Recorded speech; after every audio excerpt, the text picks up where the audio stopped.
This weekly podcast inspires you to step outside of your comfort zone. My name is Zakir Muhammad, and I'm your host of the Living Legacy podcast. I am a cancer survivor, brand cultivating strategist, author, and world traveler. This Living Legacy podcast features women of purpose sharing stories of resilience. They are single and married. They are artists and entrepreneurs who run businesses and juggle parenthood. If you are ready to hear interviews about professionalism, entrepreneurship, travel, life, and love, you are in the right place. They will share stories of how they overcame adversity while seeing life through a different lens. Let's get into it.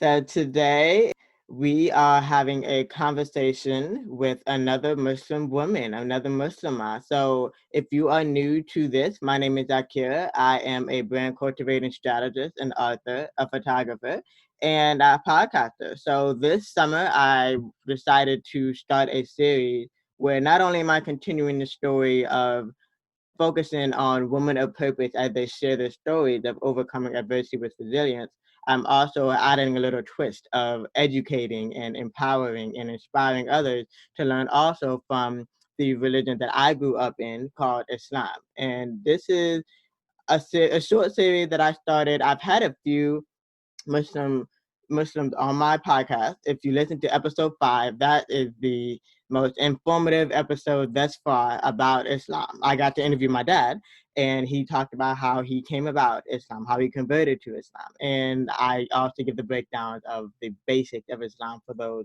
who are unaware. So be sure to check out episode 5 of the Living Legacy podcast, and you can also check out other episodes such as episode 11 from Nimat Rabubi. She is actually a South African author, and we actually recorded it during the holy month of Ramadan. So we talked a lot about that. And then I also got to interview my childhood best friend, Asia, in episode 20. She is or studying to further be a nutritionist slash dietitian. And then my mom and I had two-part episodes in episode 36 and 37, where not only do we talk about the book that we wrote together, Seeing Life Through a Different Lens, but we also talk about how being a woman of faith, being a Muslim woman, also really impacted our lives. And so today, we are talking with Zahra Aljabri. She is a spiritual coach, writer, an award-winning entrepreneur. She has the gift of being able to shift people's perspective and guide them out of a negative mindset into a positive one. Her coaching approach focuses shifting her clients' mindset more toward themselves and God, which leads them to a more transformed outlook on life.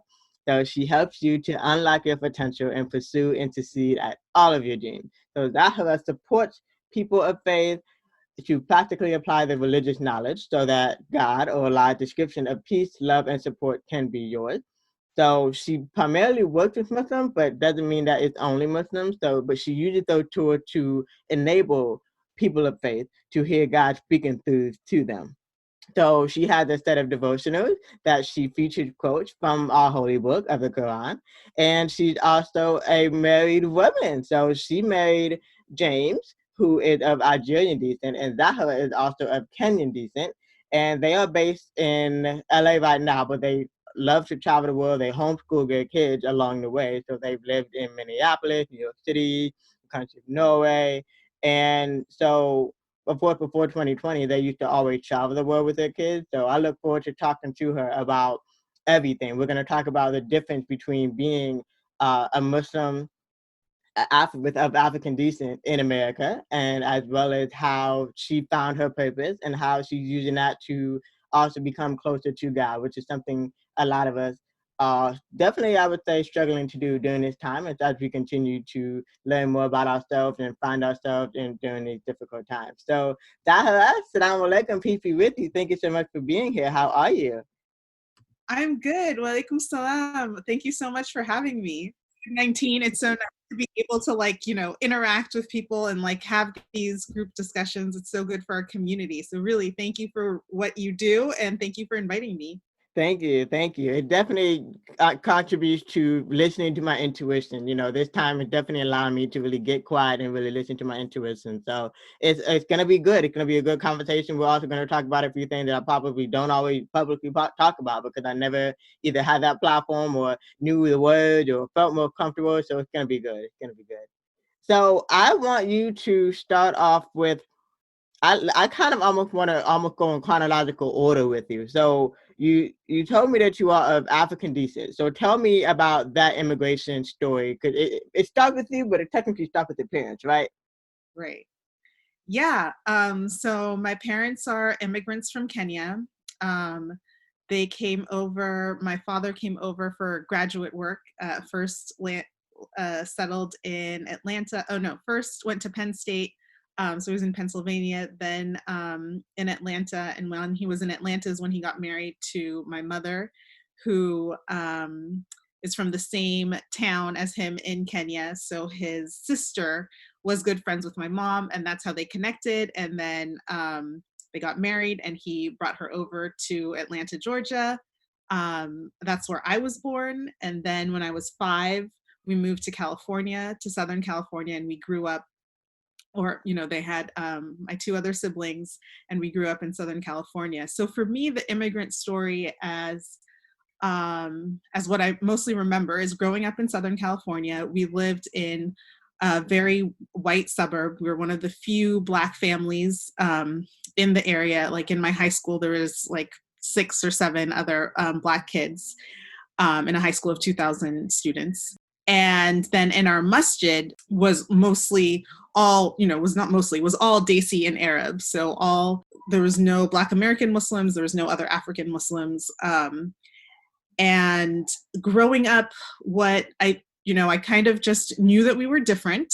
I knew that, okay, we're Muslim. I knew that we were, from Africa, that we're Kenyan. My parents would, like other immigrant children, talk about going home, back home. And we would go to Kenya every 2 years and see their family and, be with our extended family.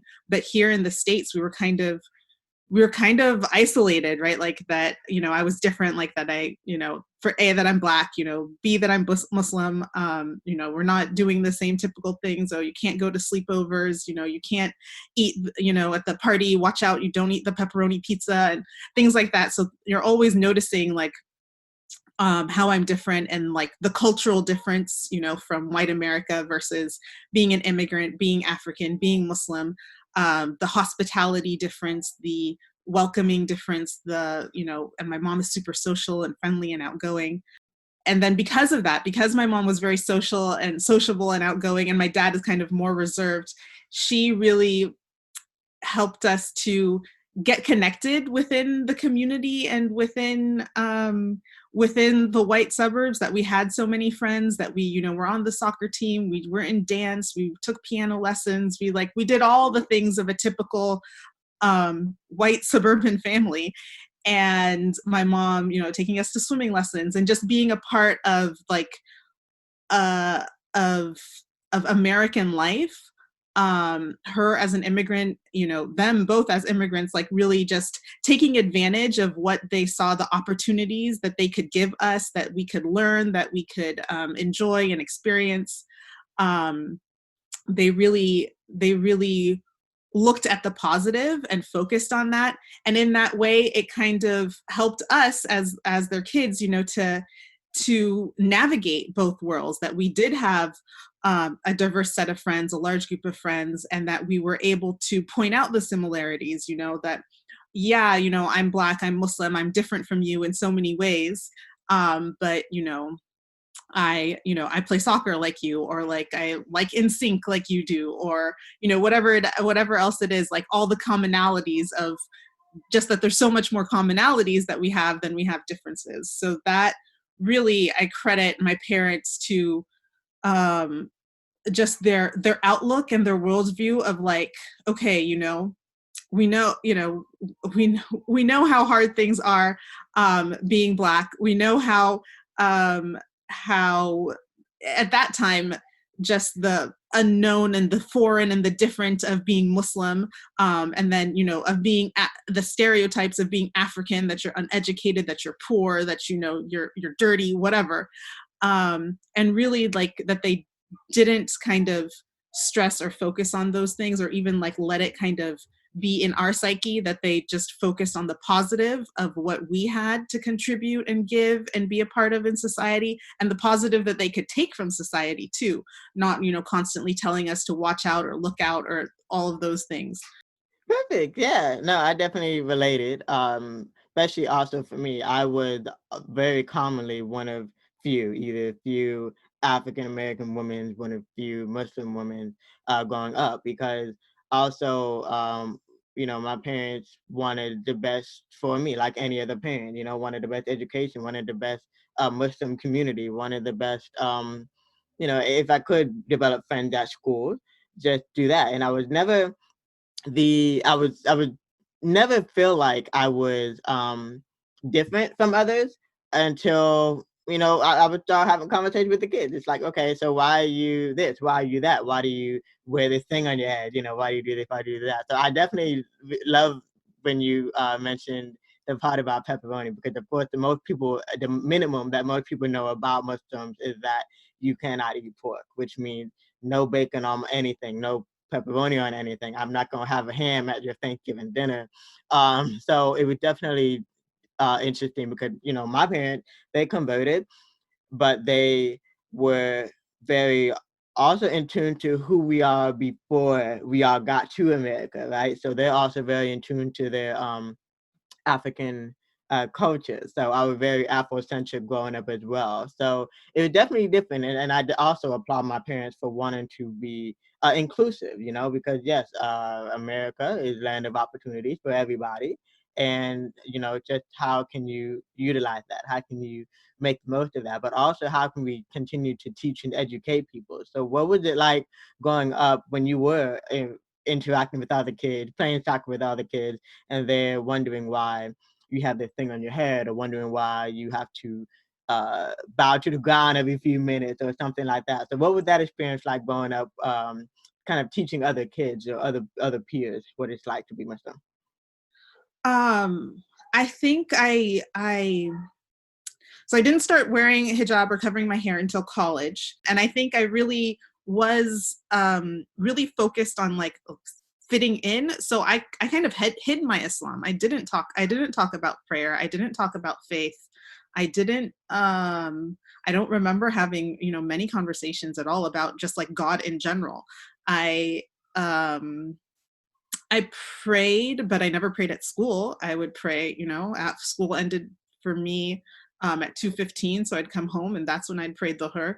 Um, so I, I already felt the cultural difference and just being Black. So like, I didn't want to add to it, like about being Muslim. And and in this day and age, or even back then, even now, like you can get away with not necessarily talking about faith. And so that's what I did. Um, I didn't really engage too much. And then what was that shift for you? Because I agree, I was the same way of um like for me, I wouldn't, at least at my public schools, I would not wear. I would pretty much wear like this, and I still do. This is like my go-to style. But of course, the older I got, the more I learned. There are multiple ways you can wear the hijab or the scarf. But of course, the question I always got was, after well, aside from that little period in middle school, I was like, I would get to school and have my hair did and, walk around like that. But other than that, like most of the time I just covered my head, and that was the basic question that people ask. But even then I wouldn't be like, I'm a Muslim and I wear it because of this and stuff like that. Cause even I still felt shy, in my faith at that point too. But what was that like, what was the coming to God or coming to Allah moment for you of making that decision to practice your faith more? Um, yeah, well, for me, I had decided in my last year of high school that I was like, okay, I do want to wear the hijab, and I want to cover my hair, it all the time, and I'll do it when I start college. So like in the summer, I'll do it, and I'll start college, and um, the the college that I started in late September. So a lot of colleges start in August or whatever. But the college I was going to go to, UCLA, started in late September, and it was September 11th. Oh September 11th goodness. happened. And the people that I knew who were wearing hijab had that shaky moment of some of them taking it off or just being really scared. And now all of a sudden, everyone's talking about Islam, everyone's talking about Muslims. And I was actually at UCLA in a pre-college summer program to get you ready to start college. So I was at UCLA When it happened? when it happened. And I had just put on my hijab. I had put on my hijab right before I went to UCLA. That okay, I said I'm going to take it. The day I put on my hijab was actually the day I needed to take the picture for college ID card. So I started wearing it that day. Then and that was sometime in August, then went to this summer program, and then September 11th happened. And then all of a sudden becoming like, wait, Zahra, like you wear that headscarf because you're Muslim, right? What is that? So what's going on? And just having to now start explaining and answering questions and realizing like, oh my gosh, like, they know me, but they don't know anything about my faith. They don't know anything about what's going on. And if they listen to the news, like, no, like don't listen to the news, like that's all wrong, like it's so skewed, it's so different. Even So to just, this day, like don't listen to the news yes, unless you're don't listening listen to a to the news. media. If there's any advice you could give anyone, it's don't listen to the news. Go anywhere else for your information besides the news on anything, literally.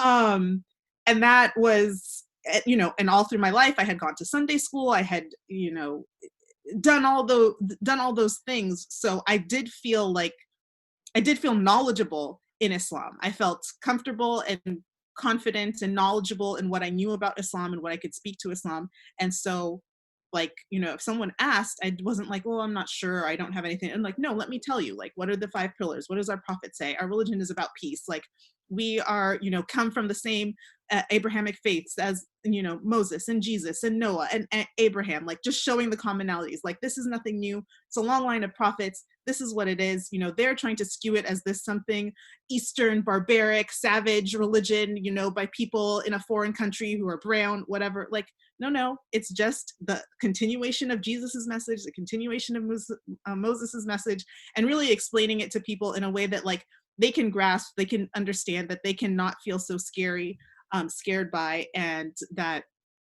I could share and help them to make sense of what's going on. Just like you have fundamentalist Christians who blow up abortion clinics, right? Your religion teaches that, respect all of life. How does it make sense to kill someone, when you're trying to save a life? Like, that's just as you understand that those people are skewing and, fundamentalist on their Christianity, that same issue and same problem is happening with some people who are skewing and having a fundamentalist issue of Islam.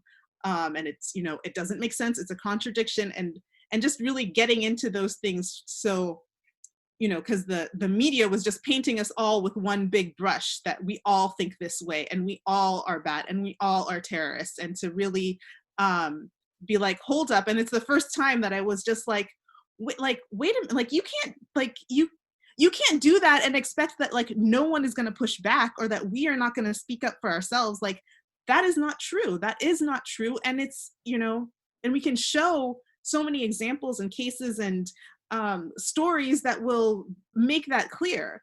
And in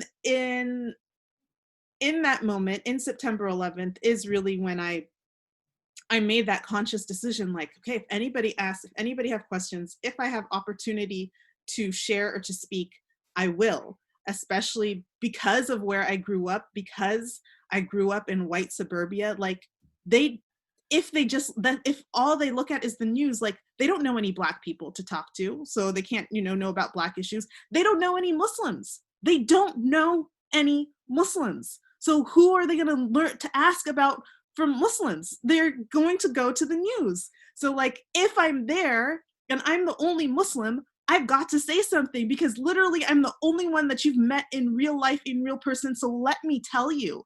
And I don't want to say that everyone has that responsibility to speak to it, but like I said, I felt that I I was comfortable and confident enough to do it, so that I was going to do it. I wasn't going to be that Muslim in the room who like let those things slide or didn't say something. And now, I'm finding myself in that same position, as a Black person, like speaking up. Whereas before, in both cases, before, as a Muslim, as a Black person, I would let racist comments slide, and I would let ignorance on Islam and Muslims slide, because like, whatever, these people don't understand. I don't have time for that. I have my own issues to deal with. But Now now we do have time. I have time, and because of your ignorance, it's killing us. So let me tell you something.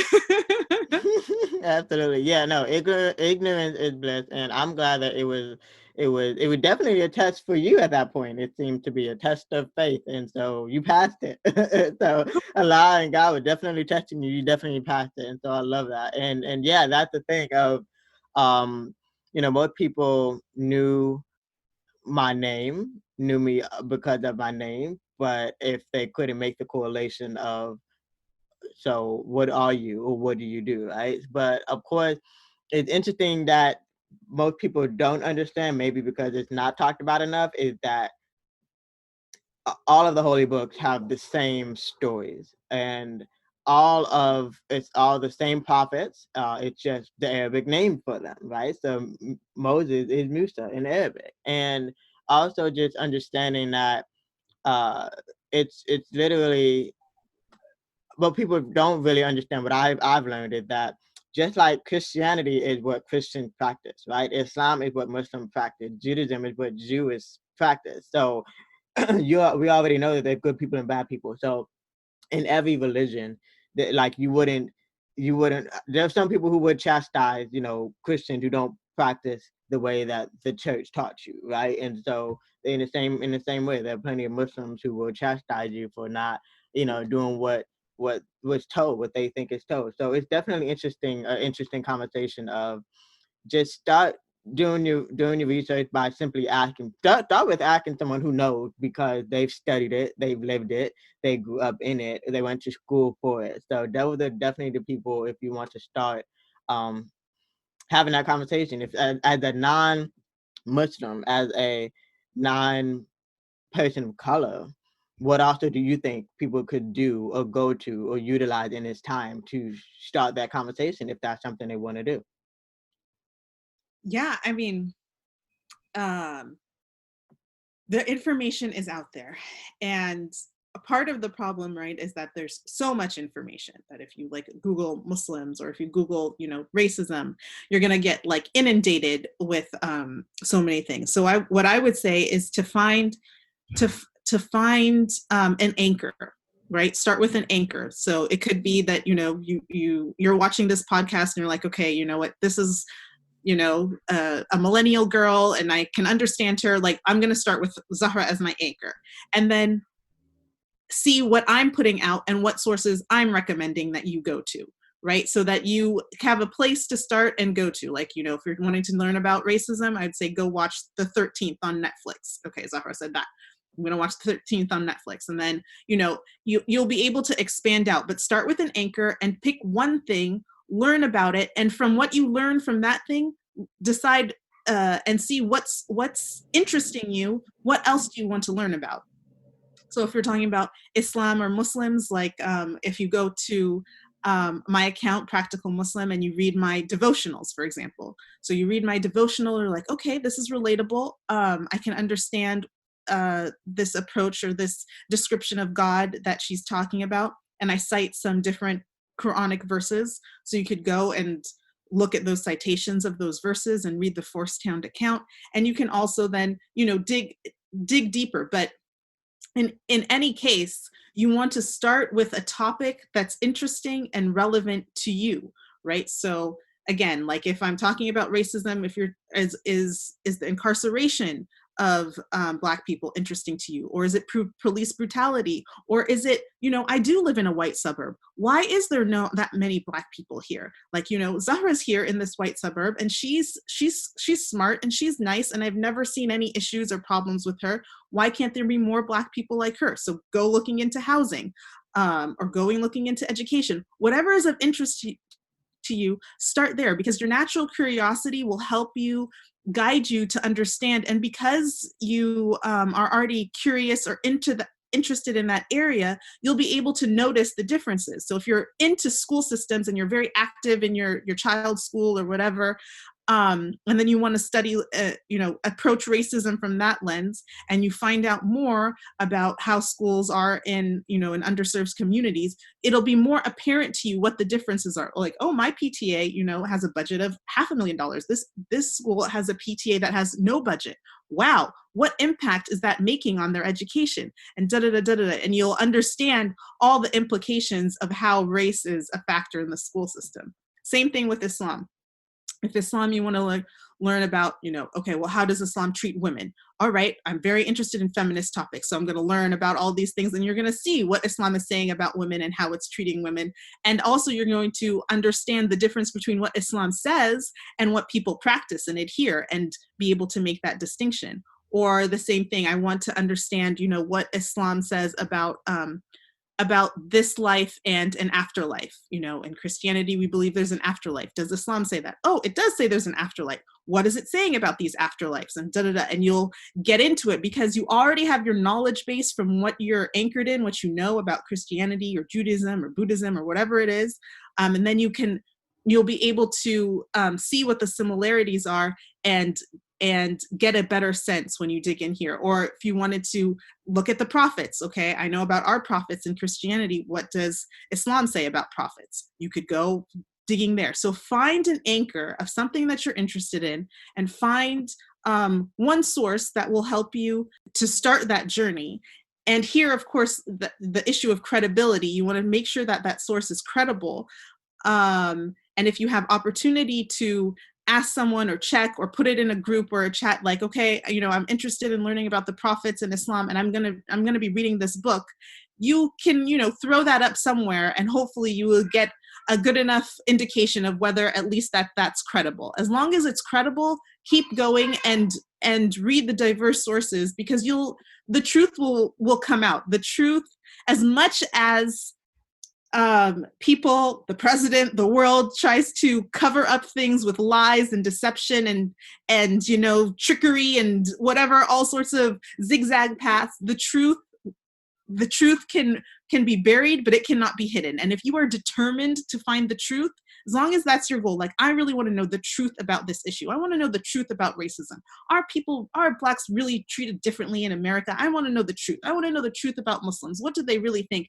If you keep that determination, you will find it, because the truth can be covered up. The truth can be, hidden off in a corner, but it cannot be denied or buried or completely lost. It is there. And if you're determined to find it, you will find it. You will find the truth. And that truth will be very clear to you. It will be obvious. You will feel it in your heart. You will understand, and you will know that this is true. And here again, there's a lot of talking heads on news and all over the place, on social media. And you want to trust within yourself, trust your own experiences. Not only do you want to go out and looking in this information, but then go out and try and engage in the world in that way. Go and look at your company. Oh, my company, is all white. Like, ask your HR team, how come none of our leadership, the 40 people in all director level and C-suites, how come none of them are any person of color, or there's only one woman? Or ask, and you will again discover the truth. They'll tell you this and that and mumbo jumbo. It's hard, the pipeline, we can't find candidates, blah, blah, blah. But then you'll begin to, as long as you keep questioning, the truth will become clear, like that, whatever it is will become obvious. And the same thing for Islam, that if you're determined to find it and you want to poke and prod and ask those questions, you will be led to the truth, because whether you believe in God or not, whatever you want to call it, the universe, you will be guided to the truth. From that internal seeking, you will be guided to find it. Are you ready to start your own podcast? Now is the best time for you to share your story. Your story needs to be told. Sign up with my promo code LEGACY at signup.libsyn.com to get 45 days of free hosting. That means this month and next month free. So visit signup.libsyn.com and use promo code LEGACY. Absolutely, yeah. You literally just said everything I was gonna supplement. So I feel like we could go on and on about this conversation, just continue educating people. This is great. So you literally said everything I was gonna say. I think we've also been great at also kind of almost going in chronological order of your story. So I think now where we are also at your story is finding love, right? So how did you find love? And of course, what role did Islam play in your love story? Yeah, that's a great transition. So yes, in college, is when I got stronger in my faith. I joined the Muslim Student Association and began to practice more and to learn more and understand more. And towards the end of college is when you're getting to be a marriageable age, and most of my friends are getting married, and really like appreciating, like, yes, of course I want to marry someone who's Muslim. I want to have someone who shares this faith with me, who shares this understanding, who has this worldview that I do, and build a life with that person. And then it was in college that I began to realize that, like, oh my gosh, like, when I think about marriage, like, I kind of got like, oh, like, who's gonna marry me? Because in the Desi community, they're not gonna want to marry a black girl, the racism. In the Arab community, they're not gonna want to marry a black girl, the racism, right? They're not gonna say racism, they're just gonna say, oh, I prefer Desis, No, we Arabs. want to stick, we want to. Yeah, right. They want to keep their culture and all of that, and that's true and fine. I've no knock on anyone who wants to do that, but an element of not they would marry a white person before they would marry a black person, essentially. And then thinking about, my parents are from Kenya. They're like, okay, well, we have extended family. We can meet you someone in Kenya, and just they did set me up with a few people, but then the feeling was just that I'm not African enough. I'm American. So it's like, you're not really that African. Okay, Black American Muslims. And when I talked to a few of those two, we're feeling like you're not Black enough. You grew up in the white suburbs. You're whitewashed and Oreo, whatever. So like, oh my God, like, okay. Then thinking about even a white convert, I was like, okay, I didn't know any white converts at the time, but I was like, well, for me, I was like, well, I want someone who has a little bit of a person of color, culture. And I grew up in white America, and that whiteness is like, a different culture that I didn't want, that I didn't really see for myself. And so I kind of had like reached that point of like, oh my God, like I just eliminated everyone and I don't know who I'm going to marry.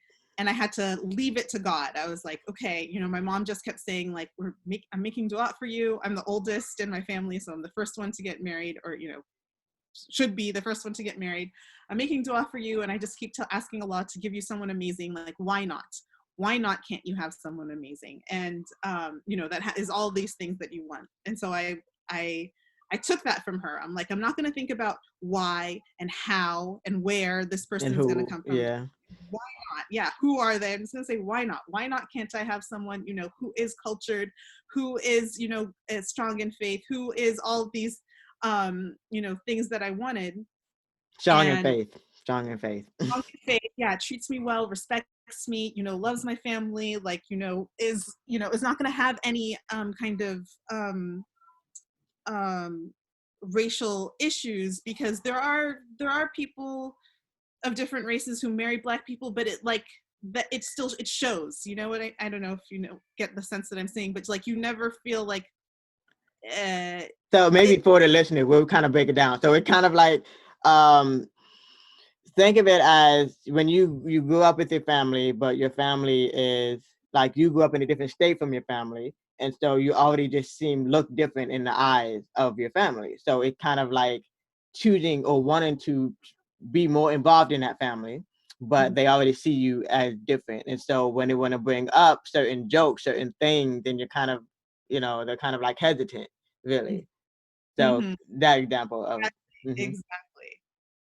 So yeah, so that what I had to kind of let it go, make dua, and then subhanallah, like Allah, brought me my husband James, which is literally everything I made dua for and more. That he's strong in faith, that he is cultured, that he respects me and loves me, that we have a great loving relationship, that race is not an issue at all, like all of those things. And that he is he's this mix of, he's half Algerian, he's half white.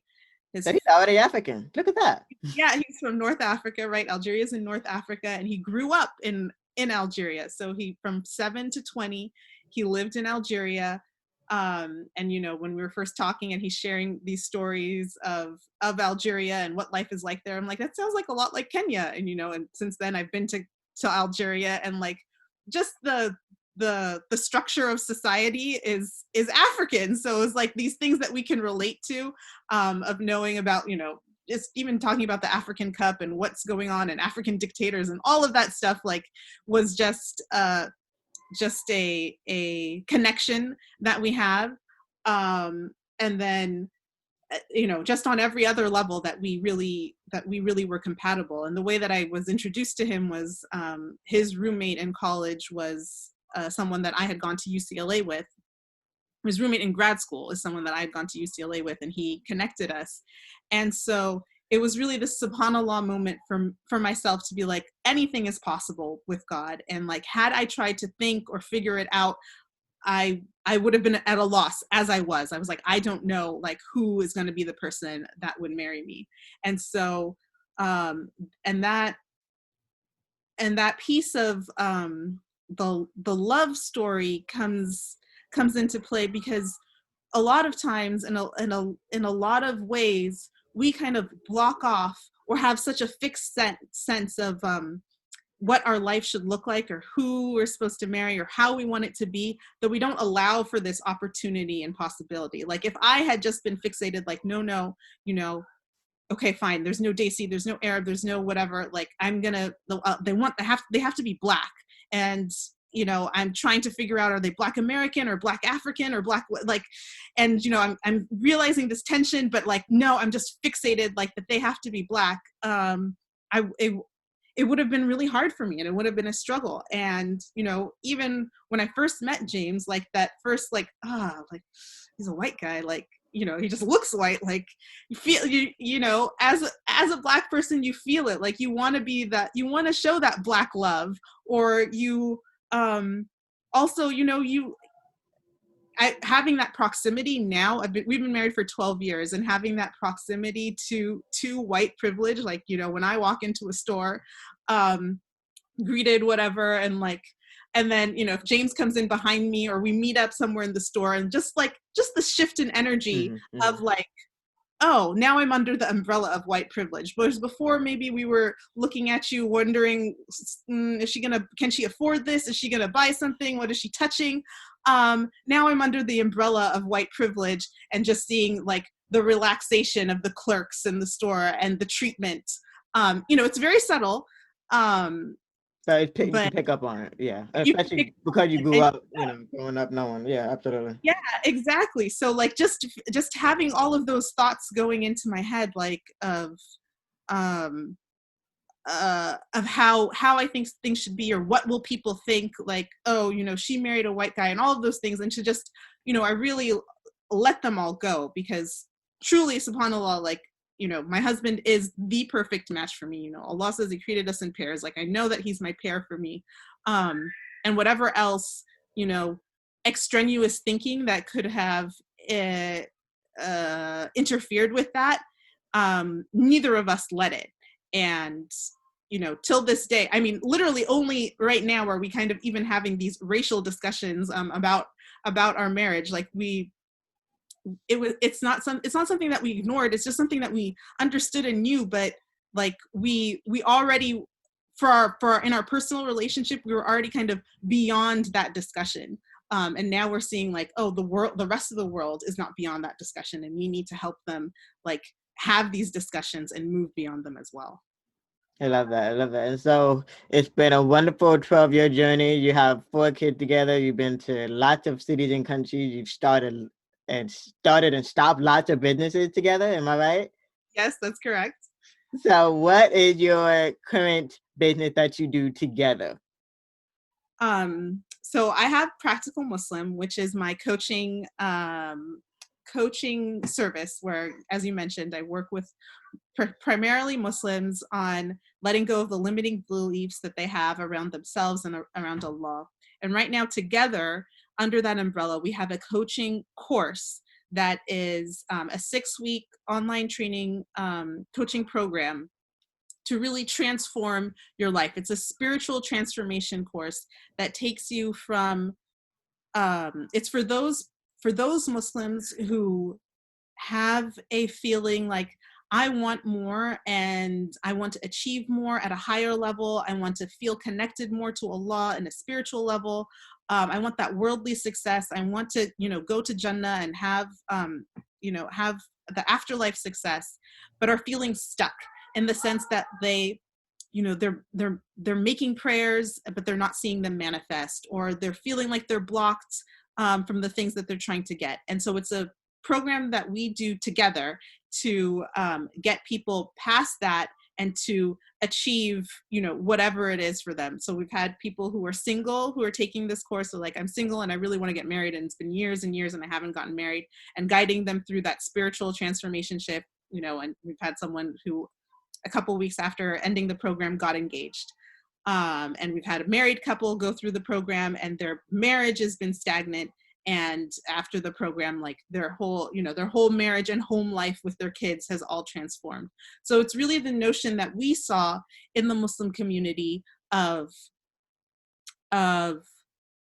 instead of being active agents and taking responsibility for shaping our lives, we kind of have used Islam as an excuse for us to kind of not do anything. Like, well, if Allah wills, if Allah wills for me to start that company and successful, it will. And if Allah wills for me to get married, it will. And if it's not written for me that I'm not going to get married, then I'm one of the ones who just has to be single. And if it's not written for me to, be a top doctor, or to, whatever it is, be an artist who creates this thing, that's what Allah wills. So it's this attitude that's really permeated in our community that, like, it's all just up to Allah, and I am just floating in the wind of seeing, like, where will Allah take me? I pray, I try to do my best. And it's like, no, like, what? Like, no, You and I gotta know do the that work, because yeah. that thinking seeped into me. And I know that how Me much work too. I had to do to shift, to be like, that is not what Allah and Islam teaches us. The prophets, all of them, taught us to stand up and take action. This thing is going wrong. We've got to take action. Yes, Allah is with us and supporting us, and nothing can happen without His will. But it doesn't mean that we are passive bystanders to the whims of, like, the wind. It means that we decide on a destination, set our course, and we go through. And when we encounter obstacles, we don't just use that as an excuse, like, oh, I got so bumpy, so it means it wasn't meant for me to go there. No, it means, there's something to learn, there's something to adjust for you to continue on to your destination, right? Like, that's what our religion teaches us. And so that's what our program is about, to kind of get the Muslim community out of this um, victim mentality, that especially because we find ourselves being oppressed in all different areas in the world. Right now we're hearing a lot of talk about Yemen, but Yemen, Syria, Philistine, all of these places, like, oh, we're oppressed people, we're just victims everywhere. Like, what are we to do? What are we to do? And we have more agency and power than we give ourselves credit for. And it's really based on that line of the Quran that Allah says, I will not change a condition of a people until they change what is within themselves. And our course is, what are you changing that's within yourself? And a lot of that is your attitude and your mindset. If you're just being a passive victim, guess what? You are going to receive that's what you're going to receive in your life. I love that. I love that. Now, where can we find the course? Where can we find you? And yeah, where can we just follow you after this conversation and want to continue the conversation with you on social media? Where are you on the web? So on social media, the only social media I use is Instagram. And I have a personal, Oh, I know, no Facebook, no Twitter, no. I have some of the accounts, but I just don't use them. there's too many. But Instagram, my personal account is Z for Zahra. I'm sure you'll link it under, and that's my personal. And then I have my coaching account where I share my devotionals and more information about this course at Practical Muslim. And on the web, my website is also www.practicalmuslim.com. So practicalmuslim.com and Z for Zahra are where you can find me. You can send me an email, Zahra@practicalmuslim.com. And yeah, I love to keep the conversation and engage with people on social media and via email, and have these conversations, going live, having podcasts and those things, because within our Muslim community, especially right now, right, we're in COVID-19, we're in a racial justice, kind of shift. That's what it urgent is. shift, Yeah. that like this is the time for Muslims. Like if you've been going about your life like, what am I to do, how am I to serve, like feeling like things are like, I have more to give and I'm not giving it, or like things are so wrong, what's going on. This is the time to apply everything, all of your secular education, all of your Islamic knowledge, all of your life experiences, all of your spiritual energy is in this moment, that like the whole world, I think about the Prophet, peace be upon him, and how he would constantly go to the cave of Hira in Mecca and be observing the Meccan community. I've had a chance to go for Umrah and Hajj, so like to see that mountain and how it overlooks. So Umrah is a pilgrimage. For Right, those yeah. who don't know, yep. Go to I had a chance to go to pilgrimage in the place where the Prophet Muhammad grew up, lived, and he used to go and retreat to a cave for weeks at a time. And meditate in silence by himself, or probably silence and some talking to himself, whatever.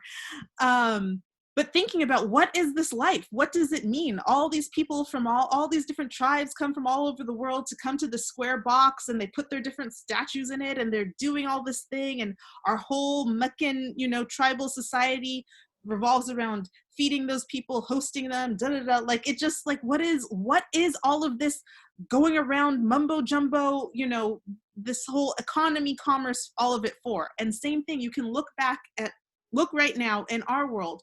What is this US American life of like, we go and we buy a new car and then new clothes, and every season the fashions changes and the trends change, and we have to do it again, and school here and get a job so you can get a degree, so you can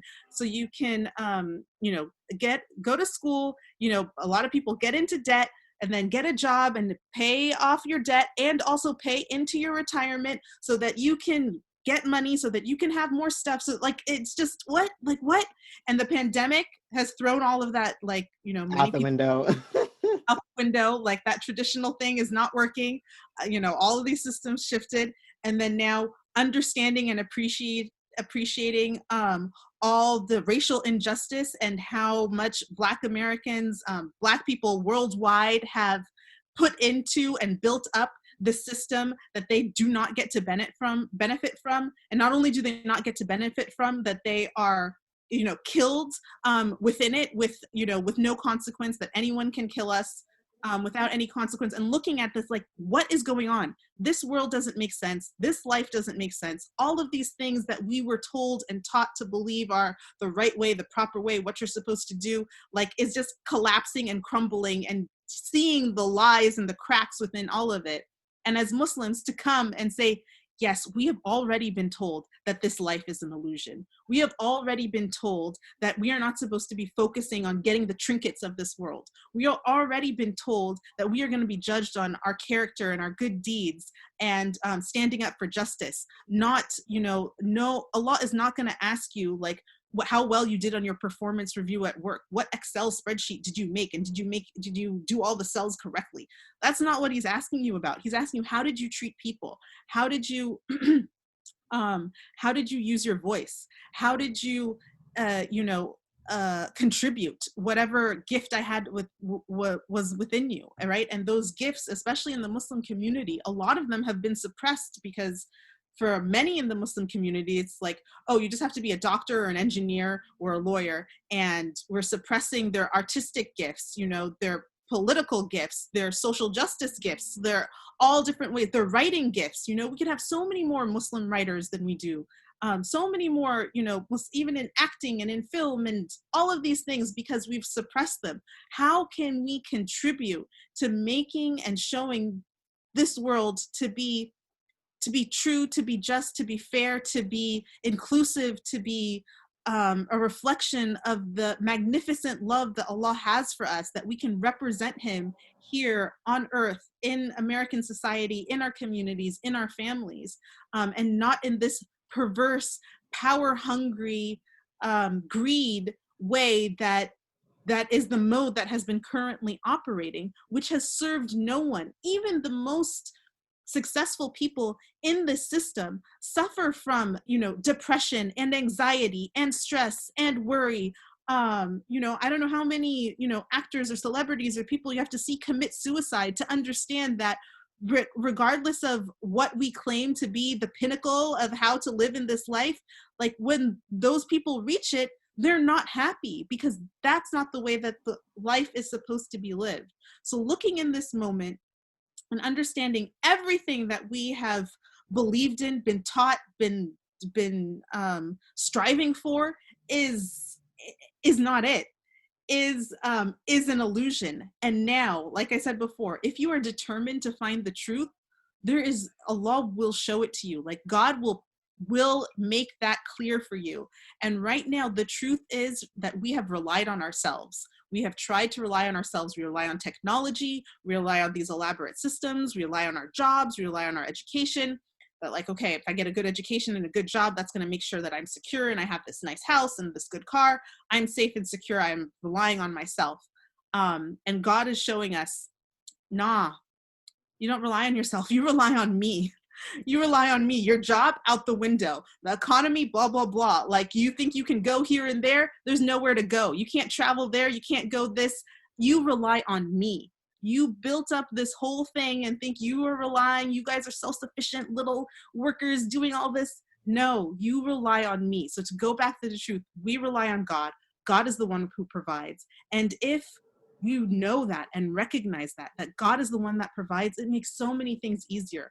All of like the injustice that we're seeing in the world, particularly like in corporate America, right? We have the Me Too movement that previously came, and now we're seeing, you know, the racial injustice that's going on. So, you know, all the people speaking out like this, you know, Me Too, this happened at Me Too, I was, you know, sexually assaulted here, there, and now racial injustice. These people are racist. They demoted me here. They fired me for this, da, da, da. All of that time, we could have been speaking out against these issues the whole time that it was happening, but we weren't, because we're afraid to lose our job. I'm afraid to lose my job. If I lose my job, I won't have health benefits. If I don't have health benefits, I won't, you know, be able to take care of myself. If I don't have my job, I can't pay for my rent, and I can't get a car. Da, da. So we worshipped that job. We worshipped this system. We worshipped all of the things that we said it was going to give us. And this system hasn't, you know, is cracked now, and you can see that it wasn't really going to give you anything.